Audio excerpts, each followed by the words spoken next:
نرمال كنم كناسن كونتين باروش مباجلين كجن غواس منروش بنجلات شالا دو تيك شور مشوك شغنان كشاشور مچاجه كب كنتم مشكومه ججين كبس دان بكل تتل رم برويده بجلات بنروش مبانجلين كل كجن غواس مي جرام جديد كجن شانل مه ان شانل تاتن تما نور اونلاين تي في درجه غورنو جندر سبسكرايب كي درجه نيوك ناسن كوكين ko blaren konen ben kanun katung ne tenas ken online tv biga shama la jige shigemen shaling was mo ban je chulin ken sha shwer mi sho kwalien ka pas bakal kama yom kanti an wala shang wal diesh ka pai diok ron kin daro jen dang ron wan jen shang da ban rache me ban je lin kel ka ja shigemen shaling was mo shala den wo shara mi sho kwal yen ka pas dang bakal ram mo chaje yen ka pas dang bakal rewish kama yom kanti ko jen chok chaga kwal chala te muktab ngoni men dit en go shara mo chaje yen ko jen chokwal ka jen chaje yen ka pas dang bakel titel ram bu ra de bijalat cha te de be kep ke te ram na ra ke je ka kwida nimi chiru shi pas dang bakel to chi tok anu den sha kep shala ran go ram kel kane te shi wakti choko jen wan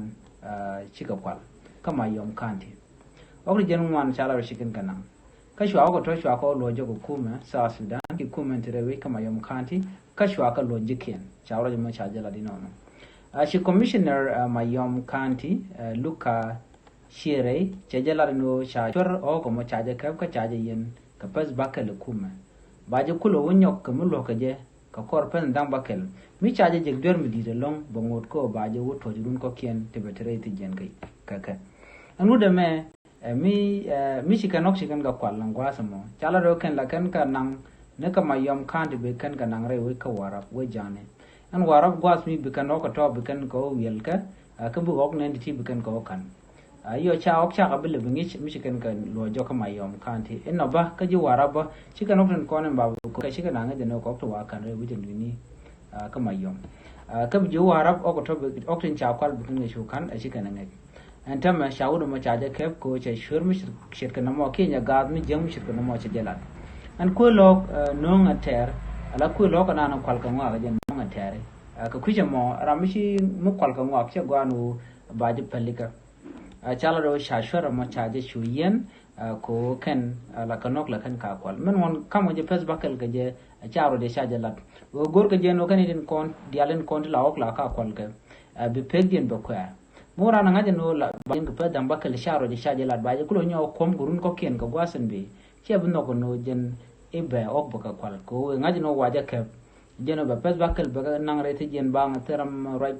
teram la raide ka ko re yo ba shu yen ja